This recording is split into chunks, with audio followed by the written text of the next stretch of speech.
Bueno, buenas noches. Me presento. Mi nombre es Juan Pablo Lázaro, soy el presidente del Club Financiero.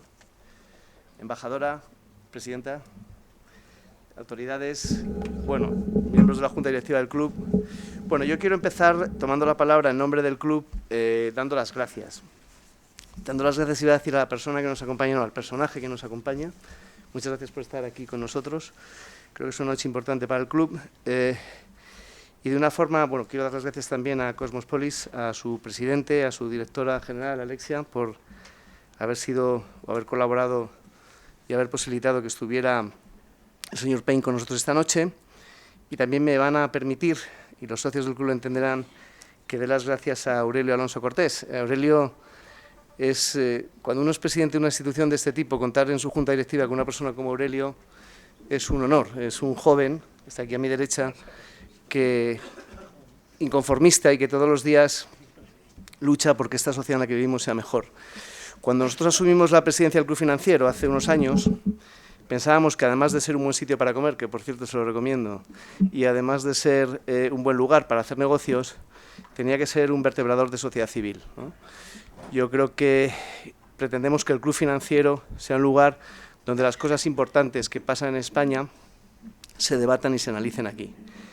Y hoy, por eso, es un día muy importante, y es un día muy importante porque tenemos con nosotros a un personaje muy relevante, que va a hablar de un tema muy relevante, que es España, y en un momento muy relevante como este. Por tanto, solo puedo estar agradecido a usted por venir y a quien ha propiciado que estuvieran aquí por hacerlo también. Y sin más, y antes de pasarle la palabra a la directora general de la Fundación, voy a leer muy brevemente el currículum de Stanley Payne, que nace en Estados Unidos el 9 de septiembre del 34, exactamente 5 años después del crack del 29, con todas las consecuencias que tuvo, no solo para Estados Unidos, sino en general para todo el mundo. Las grandes crisis siempre suelen acabar mal, sobre todo las financieras. Nace en Denton, en Texas, es doctor en Historia por la Universidad de Columbia, profesor emérito de Historia en la Universidad de Wisconsin, donde ostenta la cátedra Hildale. También es codirector del Journal Contemporary History, miembro de la Academia Americana de Artes y Ciencias, y desde 1987 es académico de la Academia Española de la Historia. Pone su atención en España a partir de 1955, un tiempo que coincide con exiliados españoles en Estados Unidos. Ha publicado más de 20 libros, infinidad de artículos, más de 150 revistas especializadas, y la gran mayoría, como todos ustedes saben, sobre la historia de España. Mantiene, como saben, en toda su línea argumental, que España es un gran país del que nos tenemos que sentir muy orgullosos y que en ocasiones somos nosotros mismos, los españoles, los que por una falta de autoestima no valoramos suficientemente lo que tenemos, ¿no? Los primeros libros se tradujeron al español en los años 60 y se publicaron en París pues porque en ese momento no eran aceptables para la censura. Escribe también artículos frecuentemente el señor Payne en los periódicos ABC, El Mundo. Fue nombrado en el año 2009 Caballero de la Gran Cruz de la Orden de Isabel la Católica. En el 2013 ha sido galardonado con el Premio Españoles Ejemplares, otorgado por la Fundación presidida por Santiago Abascal. Y ha sido Premio Espasa Ensayo 2017 y, entre otras cosas interesantes, está la publicación de su último libro en defensa de España, desmontando mitos y leyendas negras que todos ustedes conocen. Sin más, le voy a pasar la palabra a la directora general de la Fundación y gracias a todos por estar aquí.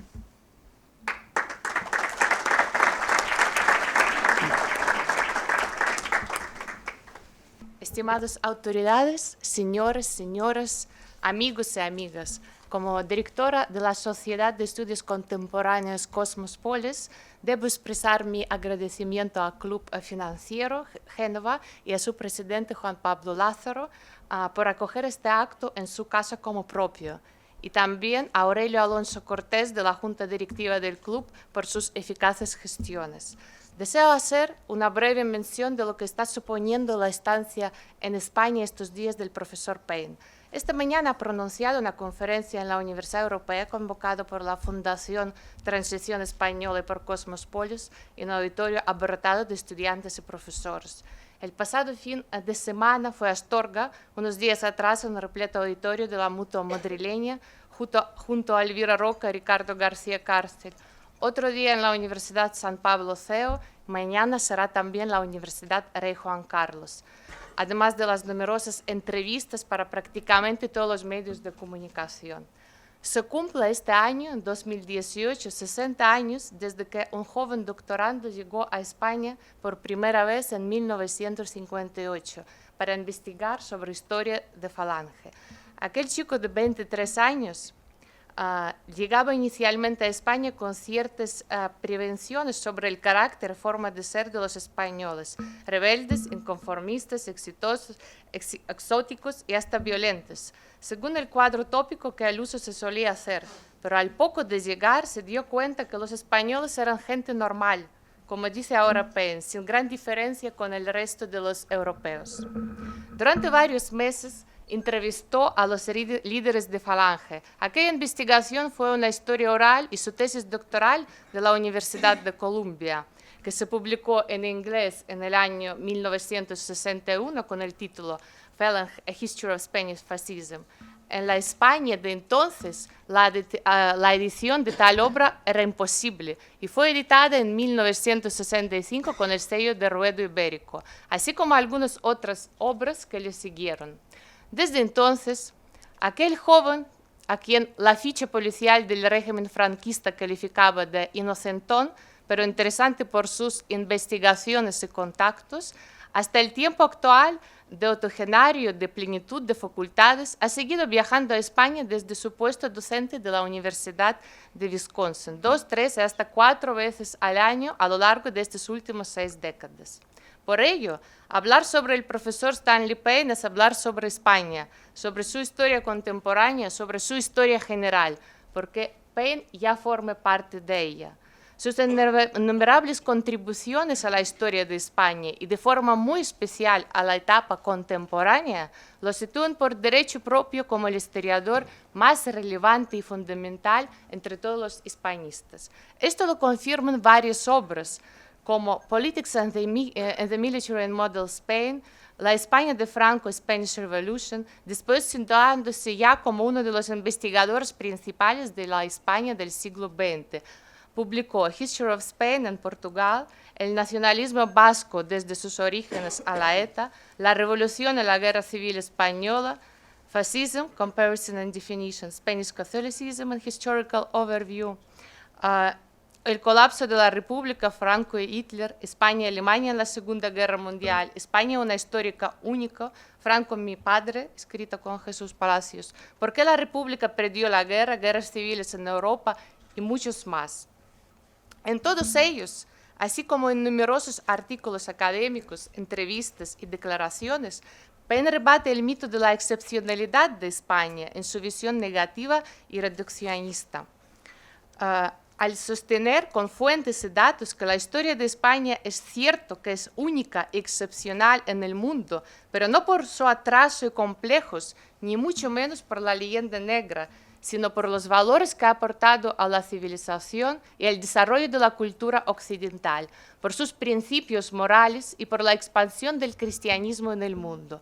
La gesta de la reconquista de la península ibérica y los musulmanes y su recuperación para el mundo cristiano, dice Paine, es algo tan excepcional que ha sido el único pueblo que en la historia no lo ha conseguido y solo por ello hace de España algo única en la historia del mundo.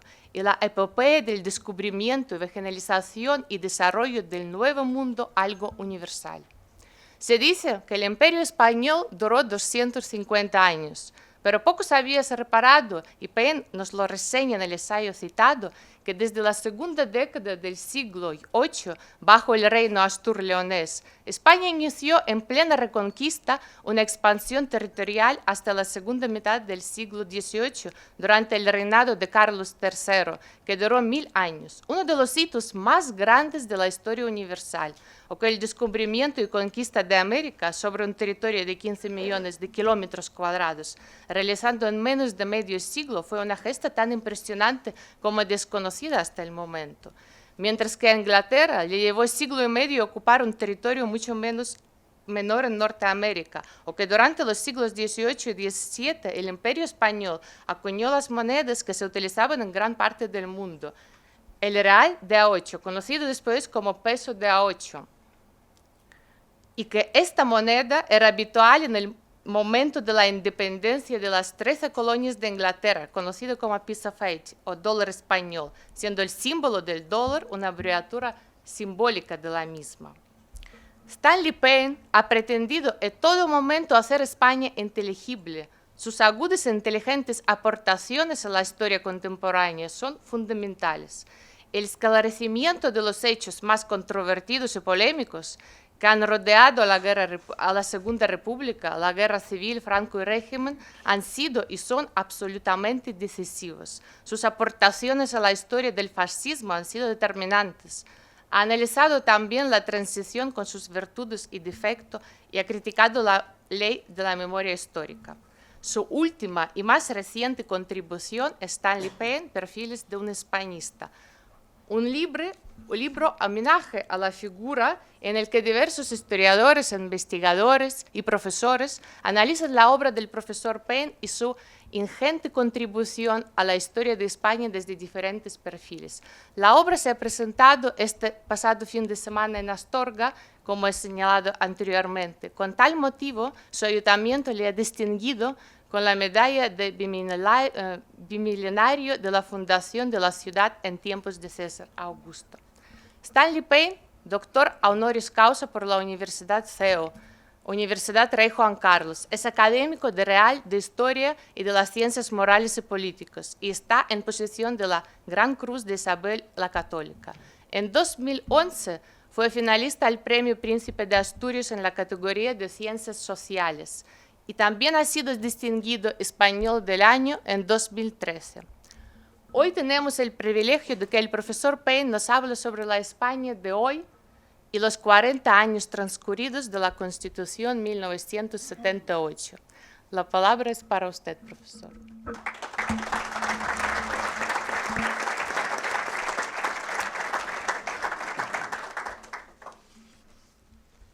Muchas gracias, Alessia, y gracias a todos por esta presentación. Voy a hablar de la España del siglo XXI, pero nuestra época realmente ha empezado con la transición democrática y durante este siglo nuevo se ha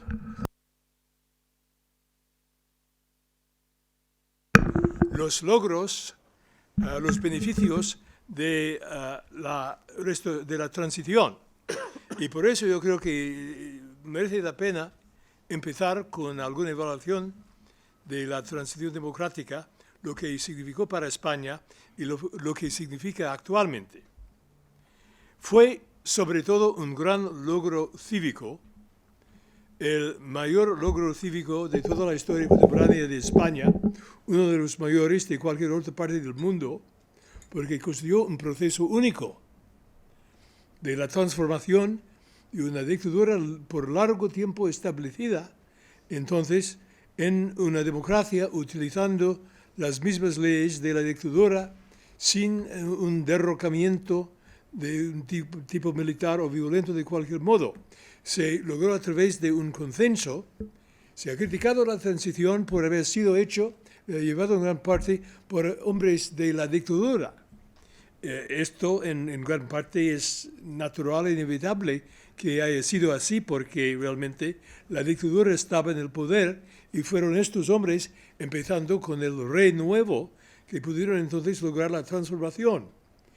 Es un proceso único por haber sido conseguido a través del consenso y la reconciliación, con la amnistía, entonces, para todo el mundo, que es el mejor modo de acabar con guerras civiles. Y por eso realmente es un logro casi sin parangón en el mundo contemporáneo de aquella época y es la base de la democracia española actual. Ahora ha sido criticado mucho por su supuesto pacto del olvido, salvo que, como en muchas de estas cosas, en que la extrema izquierda insiste mucho, no hubo tal cosa, no existió nunca. Había ningún pacto del olvido, sino un acuerdo entonces para no utilizar la historia para fines partidísticos. Esto es otra cosa. Voy a volver a este punto más adelante. Se consiguió una amnistía y esto no fue una cuestión de perdonar meramente a unos criminales franquistas, como se ha dicho, sino que fue el objetivo más pedido por las mismas izquierdas entonces, de amnistiar a todo el mundo que estaba en la cárcel. Fue la insistencia máxima de los partidos de izquierda. Ahora se ha dicho también que la idea de que se logró la democracia sin grandes violencias no es cierto porque había violencia durante la transición. Eso es verdad, pero no es el punto. Lo que es fundamental aquí es que no hubo ninguna violencia de parte de los principales actores políticos. Había violencia de la extrema izquierda, de la extrema derecha, de ETA, pero no de los grandes partidos como durante la Segunda República, cuando, por ejemplo, uno de los máximos partidos, el Partido Socialista, se había convertido en un partido terrorista para desestabilizar el mismo régimen. Así que fue un gran logro cívico y la crítica de la transición es algo puramente negativa en el sentido que realmente no toma en serio los valores más importantes conseguidos y realmente no acepta la democracia porque, como voy a explicar en mayor detalle, se ha criticado a la transición no por sus errores, había algunos errores, el error principal, el título 8 de la Constitución en cuanto a las amnistías, sino por sus aciertos, por haber sido un régimen de consenso y de democracia. Bueno, la consolidación de todo esto tuvo lugar en los años 80.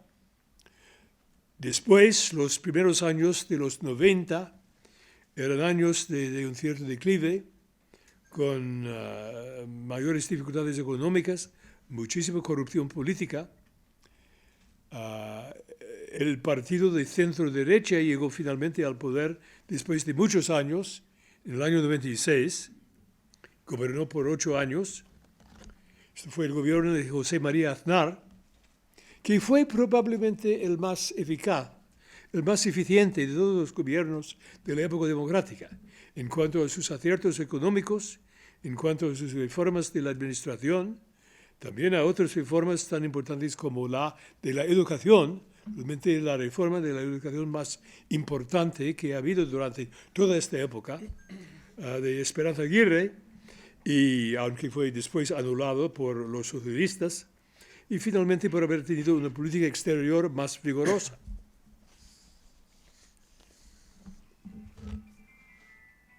Estamos actualmente en una situación algo paradójica en el año 2018, porque el récord de los logros económicos en los últimos años han sido impresionantes y la economía va bastante bien. Pero, sin embargo, el país está sufriendo una crisis política que casi no tiene arreglo, crisis política que puede ser también una crisis constitucional, dependiendo del modo de resolverlo. No voy a presentar una receta de problemas, de reformas, en cuanto a los males actuales de la patria, para usar el título del antiguo libro de Lucas Maliaba, porque en la última década se ha producido una biblioteca entera de obras de arbitrismo en la forma de libros y artículos que analizan, a veces con acierto y profundidad, los problemas principales, desde la partidocracia a la patología del catalanismo radical, pasando por muchos otros problemas que requieren de reforma, como el sistema judicial y la selección e independencia de los jueces y los tribunales, cambios en la ley electoral y la educación, incluyendo estudios a veces muy acertados y penetrantes de los problemas económicos, desde las políticas equivocadas de los gobiernos a varios niveles, especialmente en las autonomías, hasta los fracasos técnicos y estructurales en algunas otras dimensiones. Pero quiero hablar de esto en términos más de perspectiva histórica. Y si analizamos la situación actual en su contexto histórico más amplio, encontramos que desde el año 2004 España ha entrado en su cuarto ciclo o periodo de historia política contemporánea de estos dos últimos siglos, desde 1808.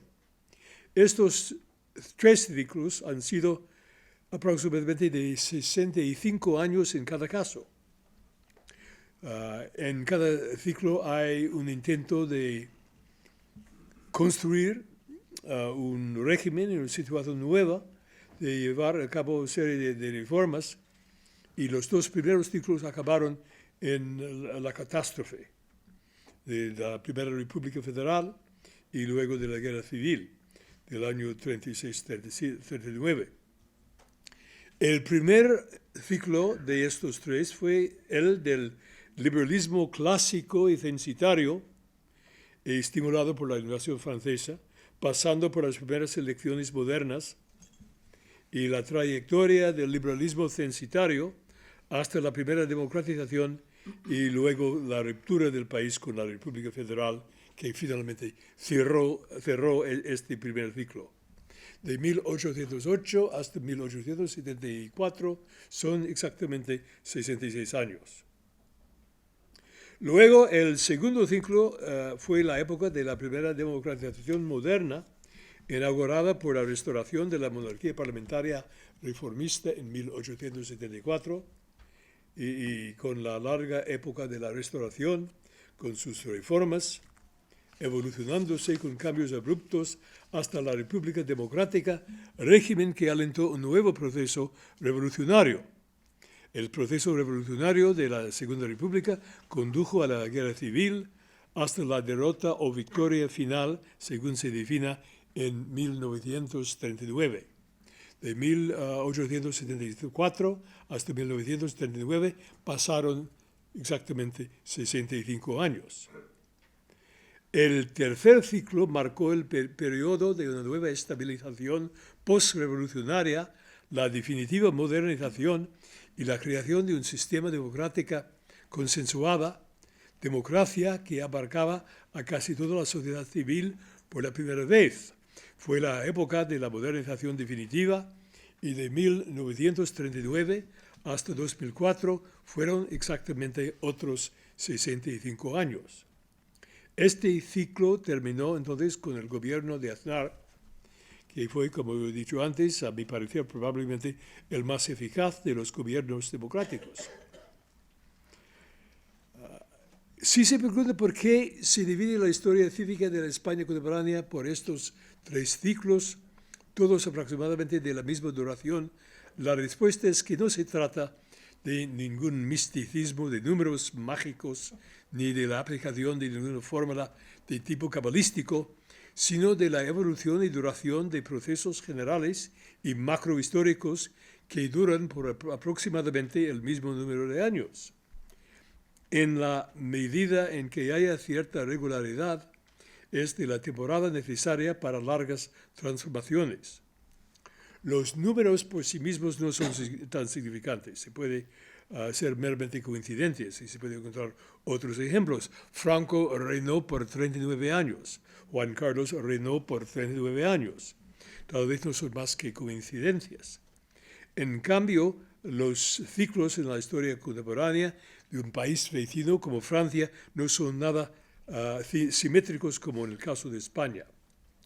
Si el tercer ciclo español fue de la expansión y el comienzo de mayor integración y estabilización con la democracia para todos, el cuarto, el actual, después del año 2004, nació, según parece, bajo el signo de la destrucción y de la disgregación. Empezó con el atentado terrorista del 11M de 2004, cuyas consecuencias demostraron que una parte importante del acuerdo político de la transición se había roto, y todo esto abrió el camino a la situación que tenemos hoy. El atentado terrorista en sí mismo fue un acto exterior que meramente creó cierta oportunidad para un cambio, pero en sí mismo no debe haber sido algo que marcó un cambio o inversión muy profunda. Si, por ejemplo, hubiera tenido lugar en Estados Unidos, donde el sentido patriótico es fuerte, no habría alentado ninguna inflexión, sino al revés, un fortalecimiento del gobierno nacional, como había pasado con el gobierno de Bush.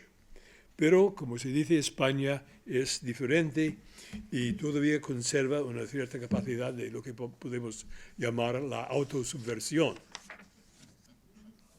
Aunque muchos comentaristas han querido ver alguna conspiración especial detrás del atentado, noción que se encuentra con frecuencia en el caso de los magnicidios y en casi todos los países, no hay ninguna evidencia que apoye tal tesis, aunque la investigación siguiente fue floja e incompleta. Ya hay una historia de tales controversias en la historia contemporánea de España, pero con más humo que fuego. Se trató de un típico acto terrorista islamista de una sección de Al-Qaeda, según parece, y ni siquiera está claro que tuvo que ver especialmente con las elecciones generales, aunque pareciera que sí. La idea original fue de conmemorar el gran atentado de las Torres Gemelas en Nueva York, que había tenido lugar un día 11S en ese caso, o 11M en el caso de Madrid. Que tuviera consecuencias políticas importantes en España dependía exclusivamente de los españoles, con su peculiar espíritu cívico o ausencia de él. Lo que tuvo lugar subrayó la quiebra del espíritu original de la transición, primero con el empleo del día de reflexión para una nueva campaña de agitación contra el gobierno, coincidiendo con la expansión de una nueva campaña de crítica, a no decir denuncia, de la transición democrática en sí misma.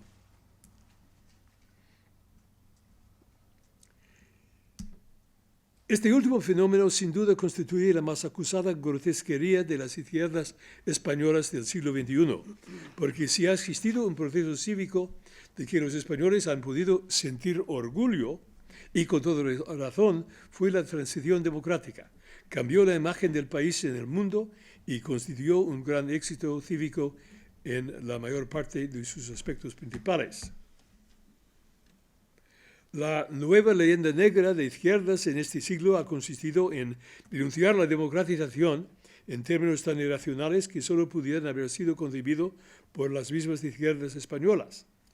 La primera quiebra del acuerdo de la transición se encontraba antes del fin del siglo XX en la campaña electoral de Felipe González y los socialistas en 1993.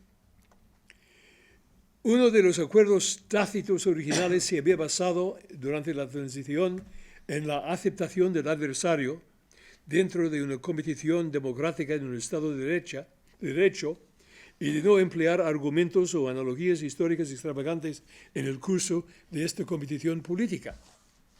Pero cuando Felipe González y los socialistas estaban en peligro de perder las elecciones de 1993, por la primera vez en más que una década, no vacilaron en tachar al Partido Popular de franquista y de insistir en que la elección nacional significaría la vuelta al franquismo. Tal vez esta propaganda tuviera algún efecto en 1993, pero no lo tuvo 3 años más tarde. Después del año 2000, cuando el PP ganó la mayoría absoluta, esta clase de propaganda llegó a formar un aspecto básico de la dialéctica izquierdista.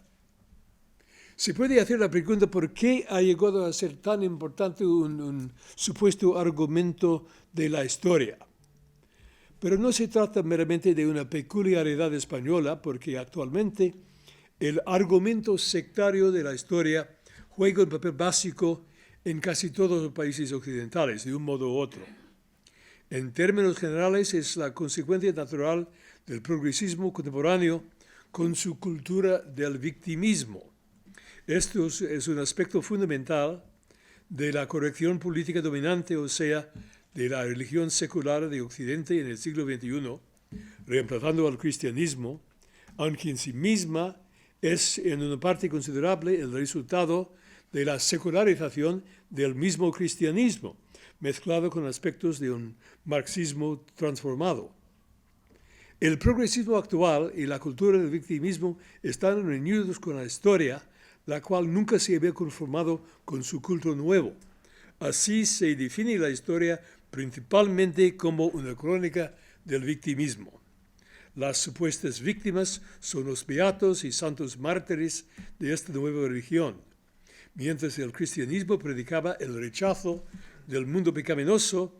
La nueva religión secular predica su transformación milenaria, la transformación milenaria de este mismo mundo pecaminoso por medio del progresismo y el rechazo de su cultura y de la historia de la civilización occidental en su forma y su cultura clásicas.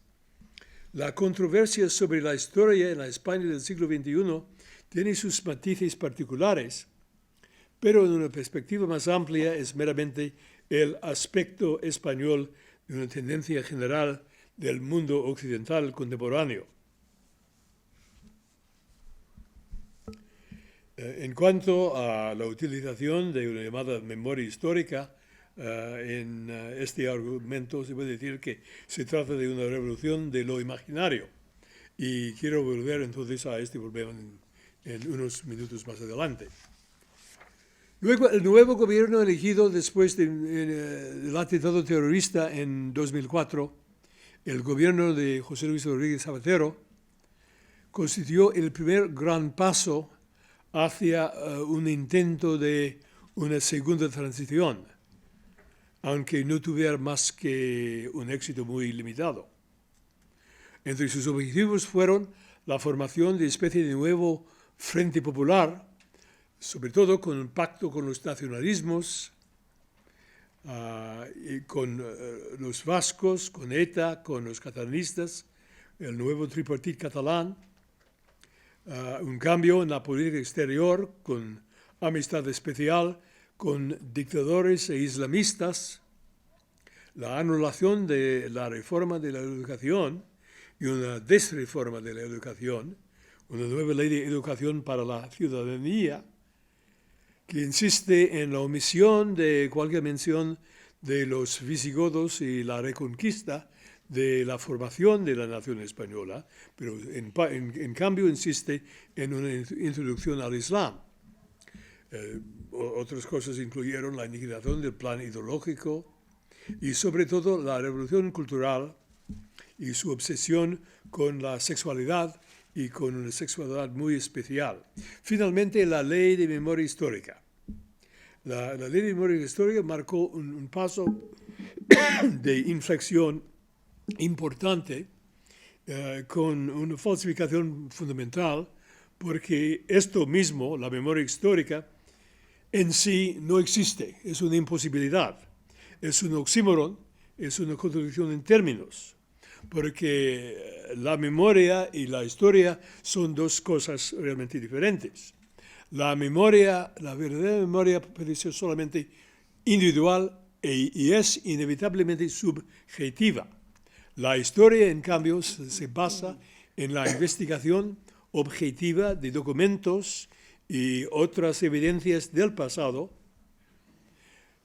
Intenta de ser lo más objetivo posible y además no es meramente individual, sino que es una obra colectiva de todos los historiadores. Por eso la memoria histórica realmente trata de algo que no puede existir en sí mismo.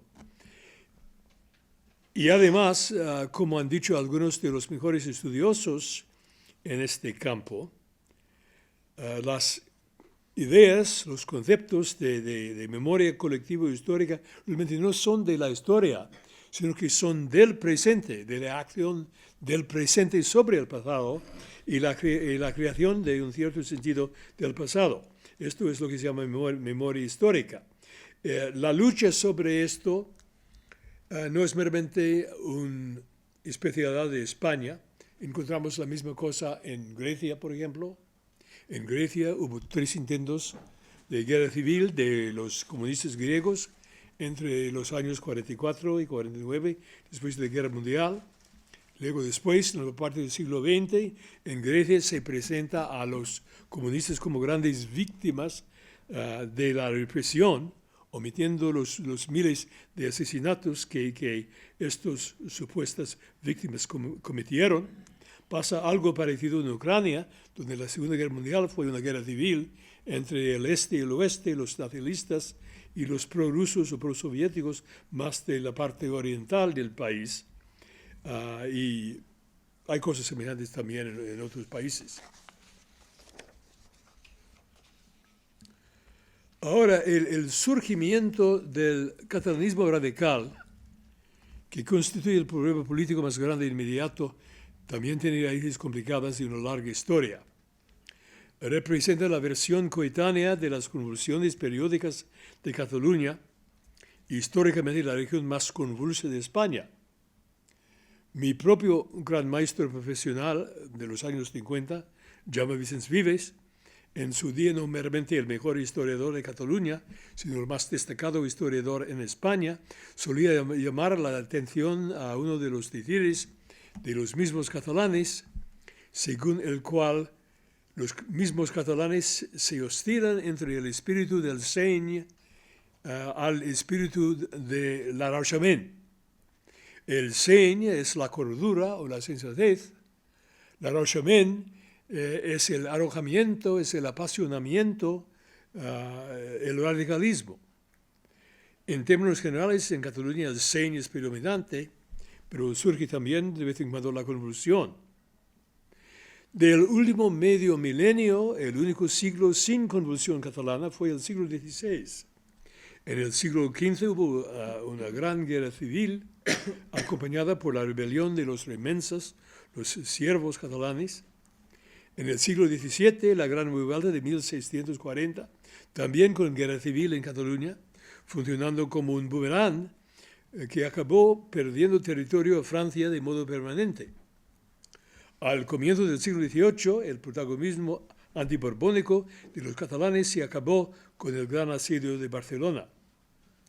Durante el siglo XIX, Barcelona ganó fama de ser la ciudad más revolucionaria de Europa por su concatenación de revueltas, y al final ganó otro epígrafe como la ciudad de las bombas por ser el centro del terrorismo anarquista, para dar paso más tarde a la Barcelona revolucionaria de la Segunda República. Son muchas convulsiones para una sola región y una sola ciudad. Antaño algunos decían que la convulsión política fue típica de España. Si eso fuera así, Cataluña sería la región más típicamente española. Otra cosa que dicen también en cuanto a los anarquistas es que los anarquistas no fueron catalanes, sino que fueron inmigrantes españoles, murcianos. Pero en cambio, si se mira los apellidos de los anarquistas terroristas originales, son casi todos apellidos catalanes. Así que eso tampoco es cierto. El primer intento independentista fue la revuelta de 1640, que acabó colocando a Cataluña bajo el yugo de Francia, monarquía mucho más centralista que la de España.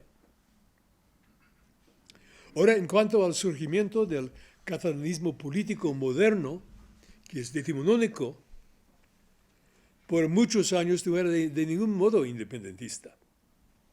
Esto lo digo solamente con la formación de la nueva izquierda después de la Primera Guerra Mundial. El independentismo puro no formaba parte del catalanismo hasta esta época. Y luego, durante la Segunda República, perdió gran parte de su propia autonomía durante la Guerra Civil misma, no a manos de Franco, sino a manos de los gobernadores de la última parte de la Guerra Civil, sobre todo Juan Negrín, que impuso un gobierno mucho más centralista y eliminó gran parte de la autonomía catalana. Los orígenes del independentismo actual tienen que ver con el cambio generacional en el liderazgo del catalanismo después de la jubilación de Jordi Pujol, con la entrada de jefes más radicales y también menos inteligentes y más ineptos. La formación del gobierno regional tripartite en 2003 fue otro paso, pero el eslabón más significante fue la decisión del gobierno de Zapatero de auspiciar la introducción de un nuevo estatuto autonómico aún más amplio. La intención estratégica del presidente español fue la creación de una especie de nuevo frente popular entre el Partido Socialista y aliados nuevos, principalmente catalanistas y vasquistas, un proyecto deleznable que fomentaba la fragmentación tan frecuente en los proyectos del izquierdismo español. No pienso entrar en mucho detalle en el problema catalanista que ha sido narrado y analizado hasta la saciedad. Para el catalanismo radical, la cultura victimista corriente es perfecta porque permite presentar siempre a los catalanes tan privilegiados y prósperos como víctimas de la típica España dominante o represiva, uno de los grandes tópicos del último medio milenio occidental. En esto los hechos son irrelevantes, como la realidad empírica es irrelevante en cualquier discurso radical y aún más en el victimismo actual. La dominación de la educación y de la mayor parte de los medios de comunicación popular ha sido fundamental en este proceso. Se aprobó entonces en el año 2005 una ley nueva creando un comité audiovisual de Cataluña con el poder para eliminar cualquier presentación en público de cosas no aceptadas por el catalanismo. Y esto es algo que, aunque se ha presentado una versión ficticia de la historia de la realidad contemporánea en las escuelas, en el discurso público, esto es algo que ya ha recibido mucha atención en casi cualquier análisis serio del problema. Es interesante la reacción internacional en los últimos meses. Una de las grandes armas de los nacionalistas regionales ha sido siempre la propaganda. Y se ha dicho acertadamente que en los primeros días de octubre ellos ganaron la batalla mediática y la batalla de las imágenes. Además, España es siempre el país de Occidente más desconocido y sobre el cual los comentaristas extranjeros cometen el mayor número de errores. Esto tiene una historia muy larga.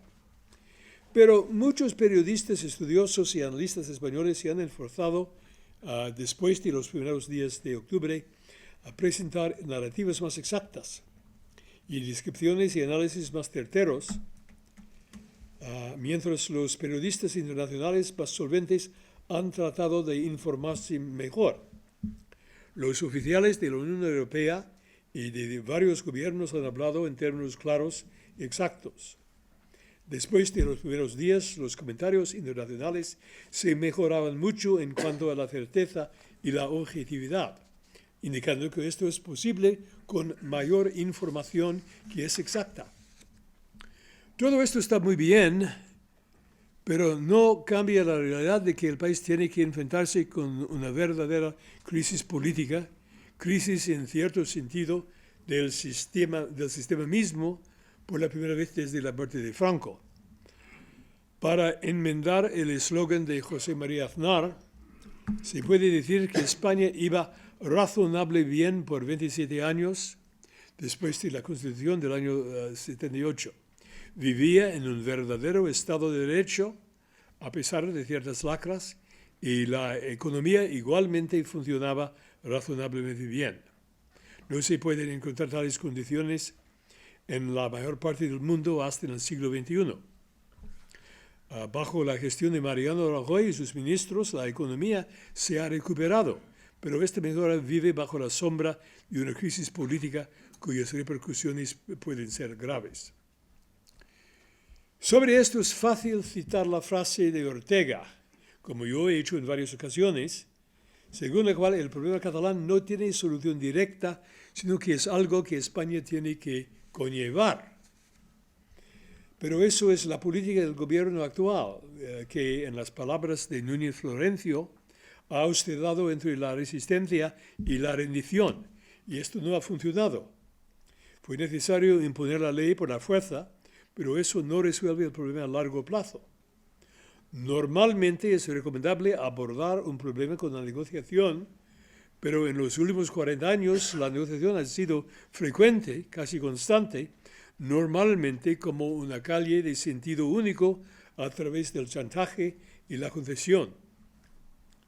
Para el Partido Socialista y varios otros, El remedio es la reforma de la Constitución para crear un verdadero Estado federal, reemplazando al actual Estado autonómico asimétrico.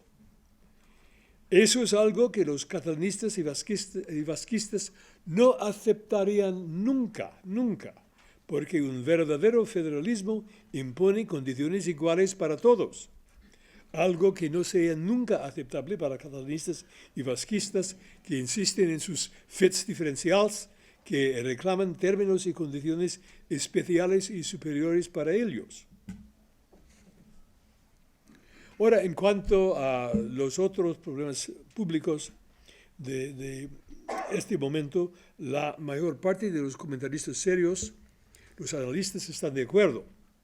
Tienen que ver con la reforma y la mejora de la educación, la reforma y la independencia judiciales, el dominio de la llamada partidocracia, problema importante que se puede atacar por medio de una reforma de la ley electoral, la corrupción en la política y la administración, que es un problema reconocido por casi todos. Pero para la reforma de la mayor parte de estos problemas no es necesario la revisión constitucional, sino la voluntad y el acuerdo, no la división de los partidos políticos para efectuar cambios básicos. Por 2 siglos, el problema más grave de España ha sido la división política, con su intenso faccionalismo, algo superado solamente por las condiciones especiales de la transición. El problema es que durante la transición se vivía en una situación muy especial porque había una gran conciencia de salir de una dictadura larga y de hacerse caso de la historia. En vez de un pacto del olvido, nunca ha habido un momento en la historia de España en que los líderes políticos habían tenido más conciencia de la historia. Y no hubo ningún pacto del olvido, sino de aprender de la historia para no repetirla en términos negativos. Pero las condiciones actuales no gozan de una situación tan aleccionadora. Finalmente, la próxima amenaza muy grave, que es algo que empieza de salir, es la nueva propuesta de una ley de memoria histórica, una nueva ley de memoria histórica que es mucho más grave, mucho más seria que la ley anterior. Porque esta nueva propuesta de ley de los socialistas ya ha sido presentado al Parlamento, aunque no hay fecha para el debate. Esta nueva propuesta de ley propone el establecimiento de una nueva checa nacional de la verdad, lo que se llama Comisión de la Verdad, en cuanto a la historia más contemporánea, más reciente de España, y para los transgresores, los que no hablan en los términos adecuados de esta historia reciente, se propone una serie de penas que van desde 1 a 4 años de encarcelamiento, multas hasta la cantidad de 150.000 euros, y si uno es maestro o profesor, la inhabilitación por varios años en la docencia. Esto es la formación de nueva checa nacional, realmente es una ley de corte soviético, y sería entonces el fin de la libertad de expresión, el fin de la libertad de la prensa, realmente un fin de la democracia constitucional. Todo esto es un elemento clave de los pasos hacia esta segunda transición. Es un peligro muy grave, sobre todo por la pusilanimidad de muchos políticos españoles, porque es un intento de criminalizar la discusión histórica. Y para mí esto ha creado realmente una reflexión muy irónica, porque cuando yo era joven, en los años 60, era un autor prohibido por el franquismo. Puede ser que en mi vejez, en el siglo XXI, voy a llegar a ser entonces un autor prohibido por una nueva ley de memoria histórica de las izquierdas. Esas son las ironías de la historia. Muchas gracias.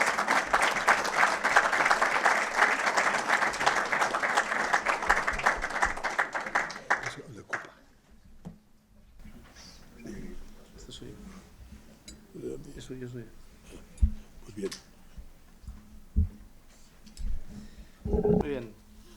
Bueno, tenemos un tiempo para un turno de preguntas o de comentarios. Hay gente especialmente joven, bueno, con menos años, jóvenes son todos, pero con menos años, y quizá sería bueno también que aprovecharan para preguntar. Hemos hecho un repaso de los últimos 200 años, de la historia más reciente, del momento actual, por lo tanto yo animo a todos a preguntar.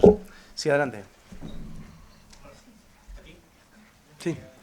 Habla usted de que con la transición empieza la reconciliación de los españoles, pero hay gente que piensa que los españoles estaban ya reconciliados, que los que se reconciliaron fueron los políticos, y de eso prueba el hecho de que la cantidad de matrimonios que había habido entre personas que venían de ambos bandos y tal.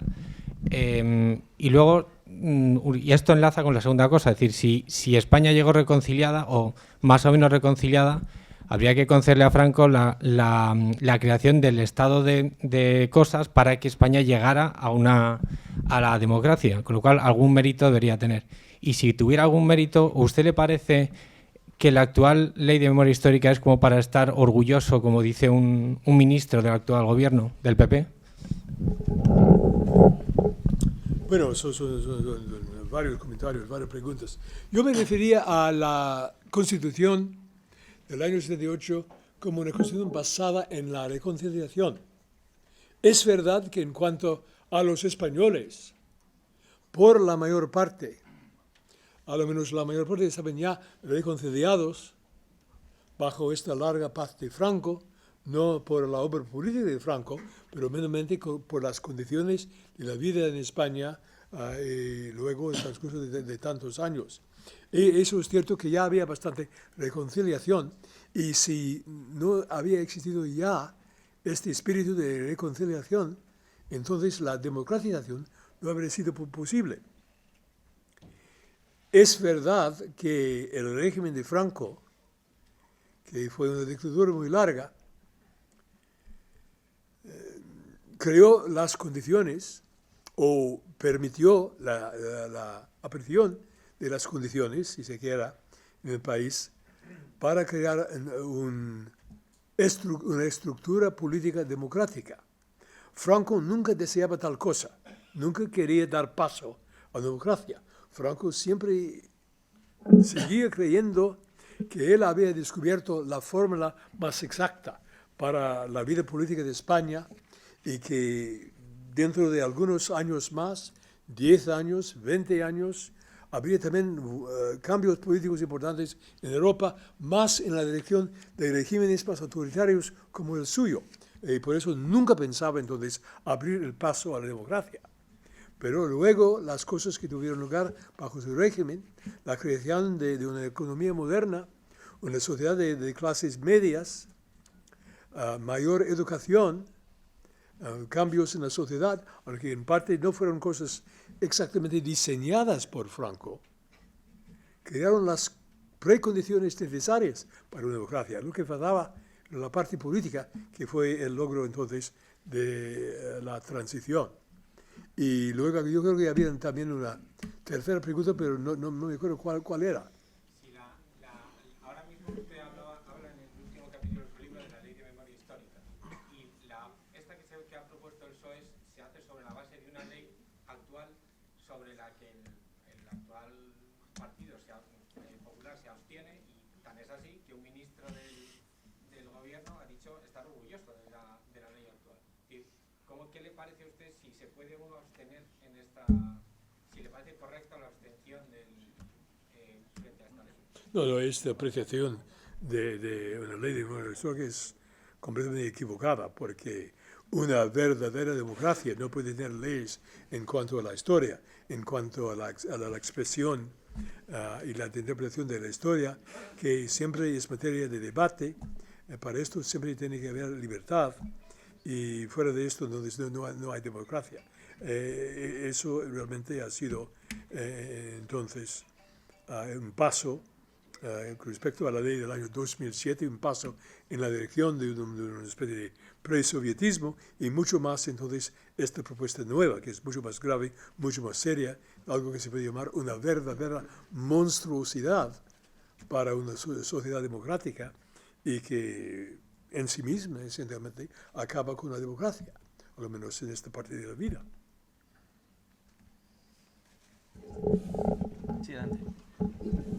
Sí, bueno, creo no necesitar el micrófono porque soy precisamente profesora de Historia de quizá el instituto más histórico de Madrid, el San Isidro, y bueno, quería decirle que no me siento personalmente amenazada por ese nuevo proyecto de memoria histórica que define usted, desde luego, si fuera, como lo dice bien dicho, como una checa. Yo creo que es verdad que en la pública, en la enseñanza pública, que la he evocado varias veces, es cierto que a los profesores de historia especialmente se nos insta a que haya un rigor en lo que se explica, y es verdad que es más propio de otro tipo de instituciones, quizá más privadas o de otro tipo, que tengan otro tipo de control, en que se haya podido censurar a un profesor por lo que pueda decir. Como seguramente sabe, en la pública hay lo que se llama libertad de cátedra, y que los profesionales entendemos como verdadero rigor. Y por otra parte decirle que yo llevo algunas décadas en la enseñanza y que no me consta que jamás hayan desaparecido de los programas ni los visigodos, a los cuales se le ha dedicado siempre una parte, por la que le toca, sus 3 siglos de luces o sombras, y que tampoco la conquista cristiana. Lo que pasa es que es cierto que ha habido una contestación sobre lo de llamarla reconquista, puesto que, como sabe, pues reconquista supone volver a lo que se había perdido, y se entiende en historia pues que todos los periodos de alguna manera suponen una novedad de avance o de retroceso, y se ha pasado a llamarlo conquista cristiana, y le aseguro que tiene una importancia tal, tanto en los programas de Historia de España para nuestros futuros bachilleres, como en lo que son los cursos de la enseñanza obligatoria, pues tremendo. Es decir que, bueno, yo creo que a veces esa es la diferencia. Estoy de acuerdo con usted muchísimo, la diferencia entre la memoria y la historia, pero es cierto que la historia merece un rigor, y le aseguro que desde la enseñanza, desde luego si nos referimos a lo que es el sistema público de enseñanza, ni nunca ha habido ningún control. Desde luego, en los últimos 30 años de los que puedo hablar, nunca ha habido ningún control en qué decimos o qué no decimos, y no nos consta que vaya a ser así a partir de ahora, al revés. Bueno, entendamos que hay un rigor que a veces en lo que puede ser algo, en una situación como esta, pues bueno, se puede intentar decir cosas que agraden más o menos, pero si lo que le preocupa es la historia, desde luego le aseguro que está bastante garantizado la libertad de lo que puede ser el rigor, que es lo que pretendemos. Sí, es nuestra esperanza que esta libertad pueda continuar. Sí.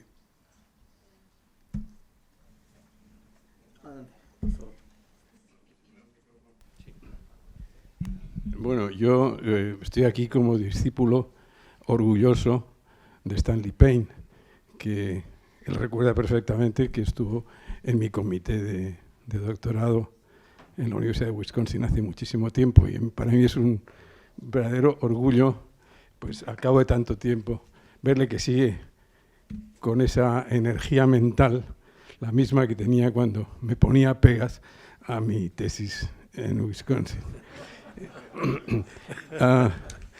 De todos modos, no voy a hacer aquí una autobiografía o una prosopografía de Stanley y yo. No, quería hacer algunas observaciones.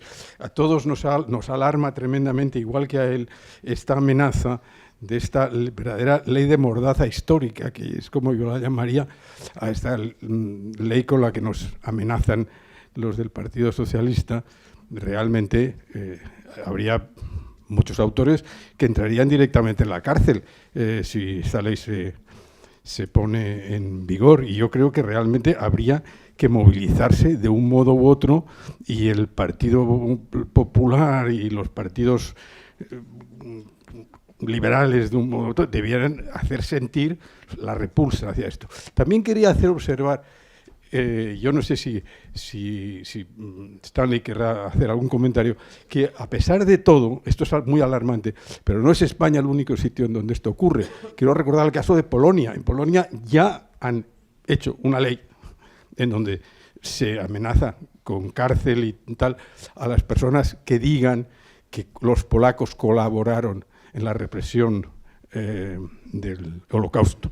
Eso pues, es una cosa relativamente parecida, y habría que decir, no es monopolio de la izquierda, porque es la extrema, es la derecha polaca la que está haciendo este tipo de leyes. Y yo creo que esto también tiene que ver pues, con el movimiento de politically correct. En Estados Unidos no se concibe que hubiera una ley así, pero sí hay una ley no escrita de las cosas que se pueden decir y que no se pueden decir. Recordemos que hace unos años pues hubo un chancellor en la Universidad de Harvard, un conocido economista, que tuvo que dimitir porque se había preguntado por qué había menos mujeres en ciencia que hombres. Una conversación privada con unos amigos trascendió y este señor tuvo que dimitir. No me acuerdo cómo.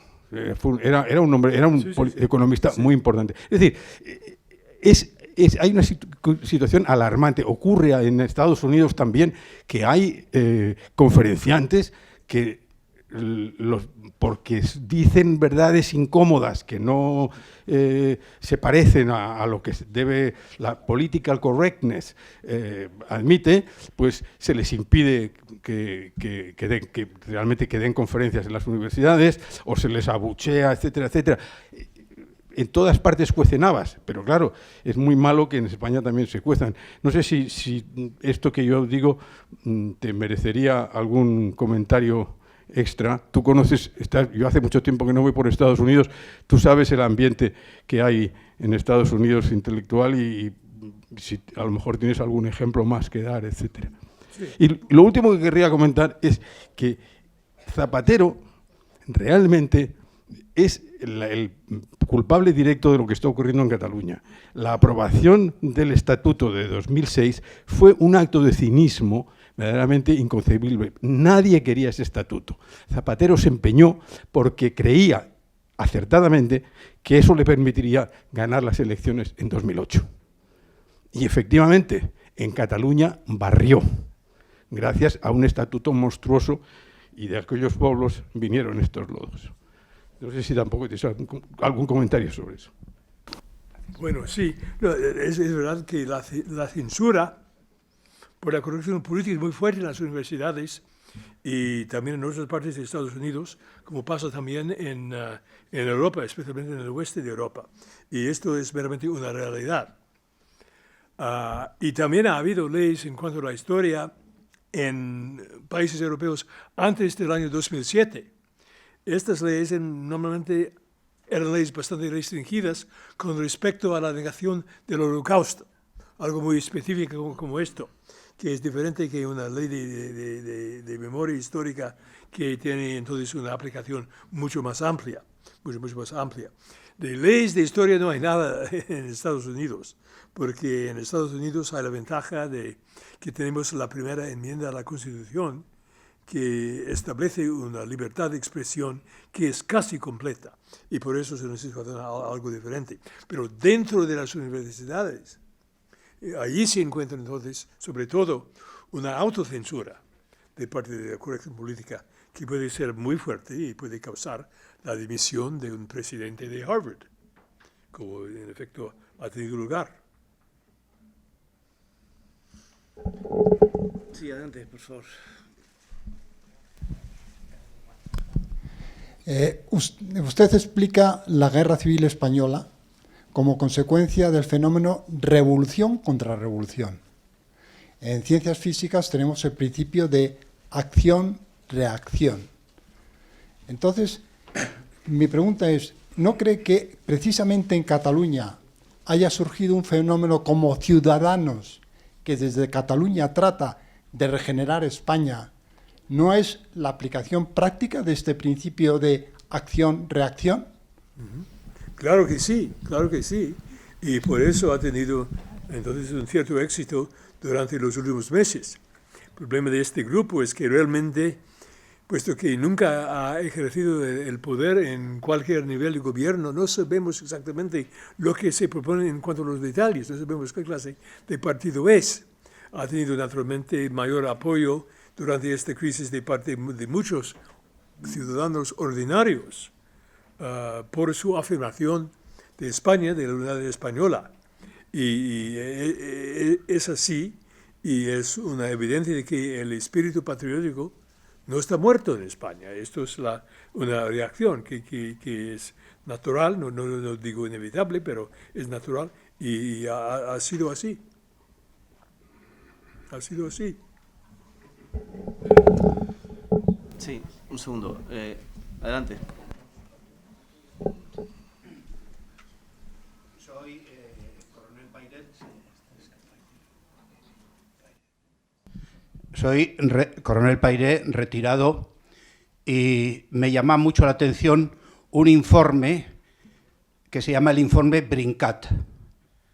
El informe Brincat está en la Ley de Memoria Histórica Española. El informe Brincat forma parte de la condena de la España de Franco, de la Asamblea Parlamentaria, del Consejo de Europa. Y está incluido eso en la exposición de motivos de la Ley de Memoria Histórica.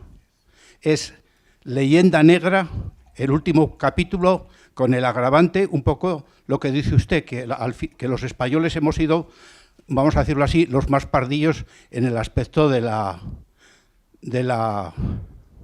leyenda negra. El informe Brincat simplificó mucho. Dice, es un socialista de Malta. Dice que en España hubo 1 millón de muertos. Preston lo deja en 500.000 y Salas Larrazábal lo deja en 300.000. Bueno, pues ese informe, de forma implícita, está metido en la exposición de motivos de la Ley de Memoria Histórica del año 2006, perdón, del año 2007, y la condena fue del año 2006. Y todo esto yo lo relaciono, no sé por qué, con el atentado del año 2004. Porque al final, si va uno, y me va a perdonar lo siguiente, como militar yo me estudié la doctrina de acción psicológica, y viene perfectamente el tema este, porque el año 2004 hubo una satanización de un cabeza de turco, después hubo un acto terrorista y a continuación, 3 días más tarde, hubo un cambio brutal en la cuestión electoral, eligiendo al señor Zapatero. Para mí es un dato fundamental. Tenemos en la propia Ley de Memoria Histórica del año 2007 nuestra propia leyenda negra. Gracias. Pero sí me temo que sí, que realmente es el resultado. Y lo que pasa es que la nueva ley es mucho más extensa, mucho más grave que la primera ley. Sí, que con eso se va de mal en peor. Muy bien. Se agradece que las respuestas a veces son más cortas que las preguntas. Gonzalo, cuando quieras. Sí, muchas gracias, profesor Payne. Yo quería preguntarle cuál cree usted que es la razón por la que los españoles tendemos a flagelarnos tanto con nuestra historia. ¿Por qué no aprendemos de nuestra historia y por qué desde hace 250 años, desde que se acabó la época, digamos, brillante e imperial de la época de España, el siglo XIX hemos arrojado las constituciones de unos españoles contra otros? En el siglo XX tuvimos una república revolucionaria que desembocó en la guerra civil, y cuando parecía que habíamos superado ese drama, pues al final vuelven otra vez a aparecer esas dos Españas. ¿Y por qué no encontramos momentos nada más que muy puntuales en la reciente historia de España que nos unen y que podemos decir, pues en algún proyecto lo hemos hecho conjuntos entre todos los españoles? O sea, los fastos del 92 se ponen a veces como ejemplo, que quizá no sea lo mejor, pero desde luego ha habido momentos, muy pocos momentos en la historia reciente de España donde todos los españoles hayamos podido trabajar en común. ¿Cuál cree que es la causa y si eso es superable?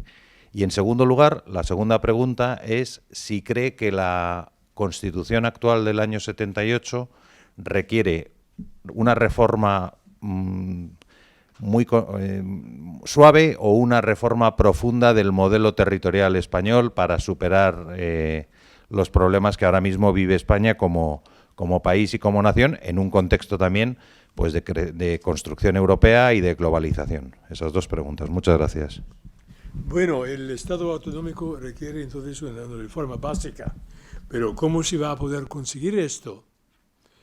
Con el consenso necesario, con la unión de opiniones necesario para esto, realmente es algo que yo no veo, no tengo muy claro.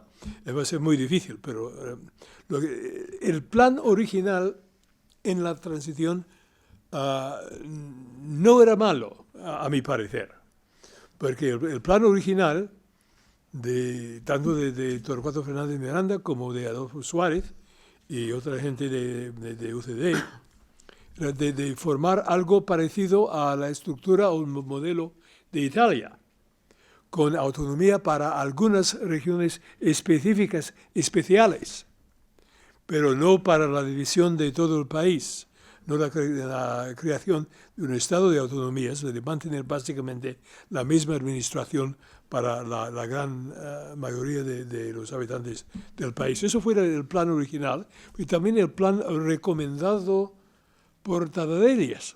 Pero en cambio, el gobierno cometió una serie de errores, concediendo entonces mucha autonomía para gobiernos preautonómicos en las regiones, que realmente fue un paso en falso y alentaba bastante el proceso. Luego surgió el efecto llamada y ahora es necesario, si fuera posible, corregir esto y establecer un límite a la concesión de derechos, de capacidad de administración, de dinero o la capacidad para endeudarse tanto en cuanto al despilfarro de dinero, varias cosas así. Pero entonces lograr este cambio, esta reforma políticamente es muy difícil en una democracia, muy difícil. Luego, en cuanto a la primera pregunta, es una pregunta muy general y no creo que haya una sola respuesta fácil. Y yo creo que la tendencia, no digo moderna, sino más reciente, a la autocrítica, empezando durante el siglo XIX, es una consecuencia de fracasos y frustraciones entre los siglos XVII y XIX en la modernización y en la reforma y en la economía, y luego también con el hecho de que esto llegue a ser más y más políticamente rentable. Y naturalmente hay un interés en subrayar los puntos de vista que son políticamente más rentables. Y por eso es una consecuencia también de la división partidística del país. Luego, cuando se llega al fin del siglo XX, todo el mundo occidental, no meramente España, todo el mundo occidental se encuentra dentro de una nueva cultura, que es esta cultura progresista, multiculturalismo, de la corrección política, en que hay un rechazo de la historia y una denuncia de las instituciones tradicionales y muchas veces también de las tradiciones establecidas, de cualquier cosa que no es de este nuevo milenarismo. Es la combinación de todos esos factores juntos, creo. Sí, gracias, Morante. Por favor. Profesor Payne, ante todo, muchas gracias por la magnífica lección que ha dado usted esta tarde, con otras más que ya le vengo escuchando. Como conclusión a la descripción que ha hecho usted tan realista de nuestra historia reciente y de la actual, podría sacarse la conclusión que la transición española ha agotado su periodo.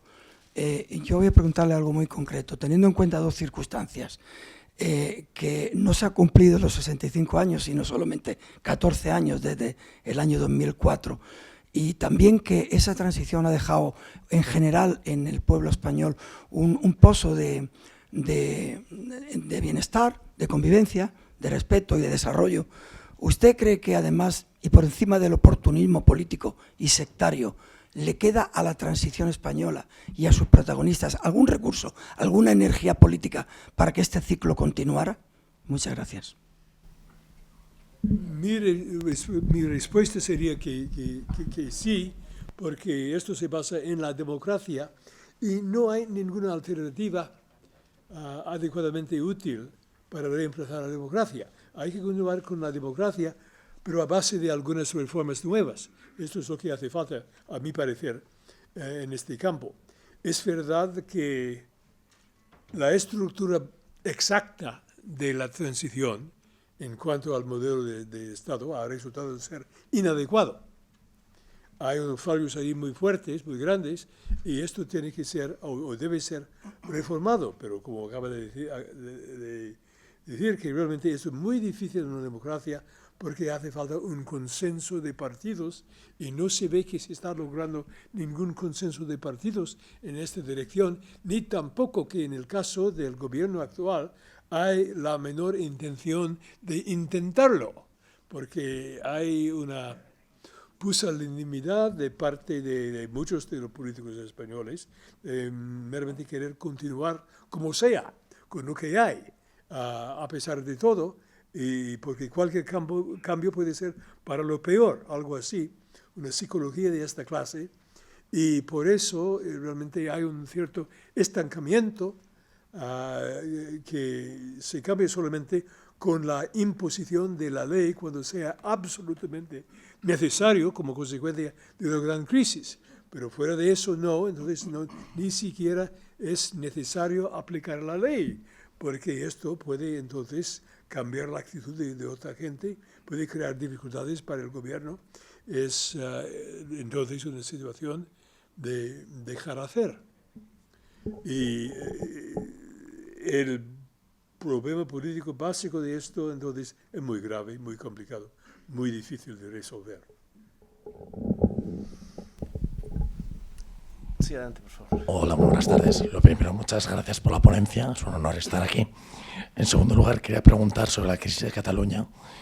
Por ejemplo, una de las cosas que envidio a los americanos es lo serios que son, como los estados de fútbol. Primero está el himno, la cantidad de banderas, el orgullo patriótico que se tiene. Siempre me he preguntado cómo en España, siendo el país con tal historia que tenemos, tan rico, una de las consecuencias que tuvo Cataluña precisamente fue que en poco, yo creo, al menos de mi corta vida, recuerdo que hayamos salido a la calle con nuestras banderas orgullosos y sin ser partido. ¿Cuál es la razón de este autocomplejo que tenemos los españoles por nuestro país o por vestir nuestros colores hasta el punto de que a un pobre señor le pueden matar por llevarnos tirantes? Es decir, ¿cuál es la razón de ese odio, ese complejo? Gracias. Bueno, Perdona. Sí, adelante. Sí, adelante. muy bien.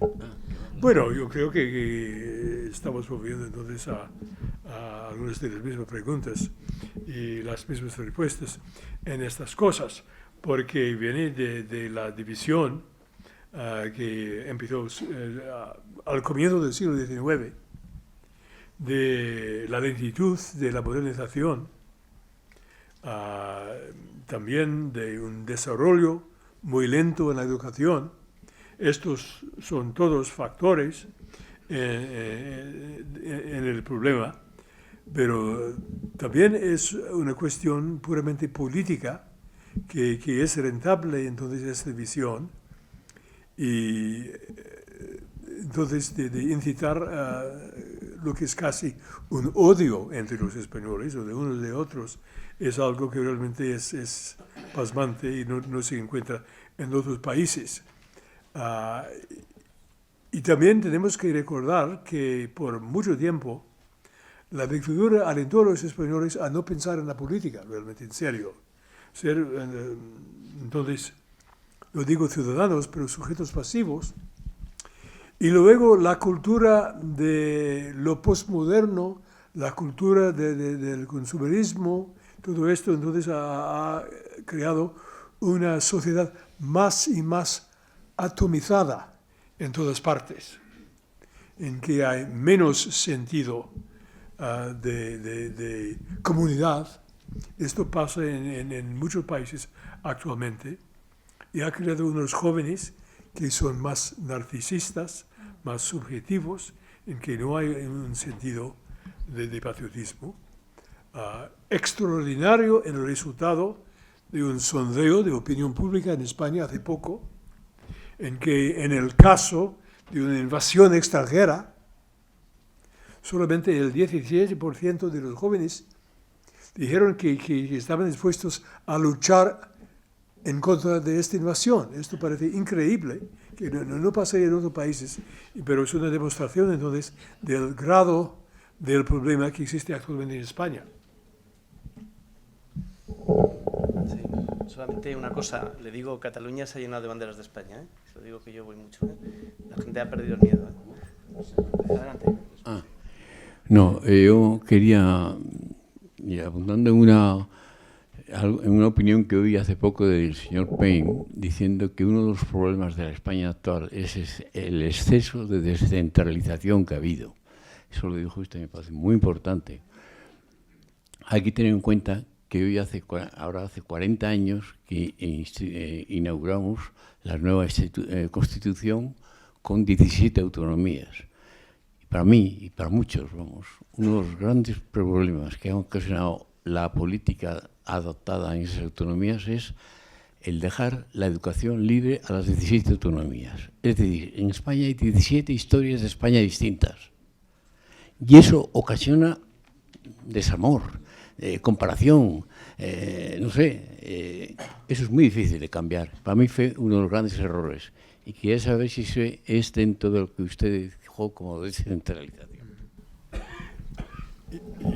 Tiene que ver mucho con la historia, el modo de enseñar la historia en varias regiones. No creo que hay 17, pero hay varias muy diferentes y que no son muy exactas ni muy verídicas. La descentralización de aspectos de la educación no es necesariamente infrecuente en varias democracias. Esto pasa sobre todo en Estados Unidos. Y también esta cultura de la corrección política está cambiando el modo de enseñar la historia en Estados Unidos también. Lo que pasa en mi país es que, a pesar de las posiciones presentadas en muchas de las escuelas, existe dentro de la gente, entre la gente, un espíritu básico que es superior, a lo menos hasta cierto punto, a esto, hasta este momento. Y la enseñanza de la historia, sí, realmente es un aspecto de todo este problema que es muy serio.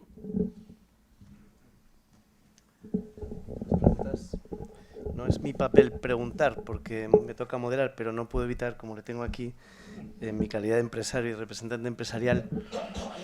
Mire, yo soy de los que creo que la economía condiciona todo, ¿no? Y que en la historia de Europa las grandes crisis han acabado siempre con una guerra, con una dictadura, históricamente, ¿no? La pregunta es si usted no cree que uno de los motivos de la Guerra Civil Española, uno de los motivos fue económico, y es porque mientras la Revolución Industrial entró en el resto de Europa y tuvo como primera consecuencia primero la creación del proletariado, pero luego la de una clase media, la ausencia de esa clase media, porque yo soy de los que creo que las plataformas radicales no son la causa, son la consecuencia, y más en un momento como ahora donde los líderes, la población no sigue a los líderes, sino que los líderes siguen a la población, pues son muchos casos falsos líderes. Si usted no cree que la ausencia de esa clase media fue uno de los detonantes, primero de unas posturas radicales por parte de unos y la respuesta por parte de otros. Y si la crisis del 2008, que la van a estudiar nuestros nietos y pagar nuestros hijos, será una crisis muy profunda, ha creado fenómenos que a lo mejor eran impensables, como Trump, como Le Pen, como Tsipras gobernando con Amanecer Dorado, o como el Brexit, que era impensable, ¿no? Si esa crisis financiera, en parte, no ha sido un acelerador de determinados sentimientos de Cataluña que algunos han aprovechado para exacerbar. Es una buena pregunta, pero yo creo que no podemos hablar de un factor puramente monocausal en todo esto.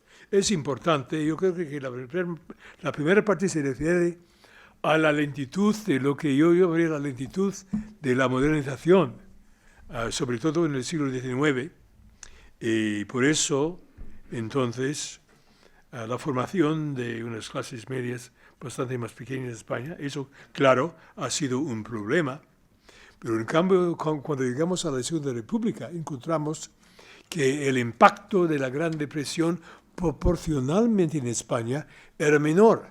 Era menor porque la economía española no era entonces una economía tan globalizada, tan expuesta a los factores exteriores. Vivía algo más integrada en sí misma y por eso realmente no sufrió en términos proporcionales tanto como en otros países. Ahora, en cuanto a la coyuntura en general, eso sí, claro que es un factor. Y luego también a la cuestión de la estructura de la sociedad, el obrerismo con un proletariado rural, no meramente un proletariado urbano. Estos fueron factores importantes. Y luego también las dimensiones de las clases medias. Pero la verdad es que los analistas marxistas en España entonces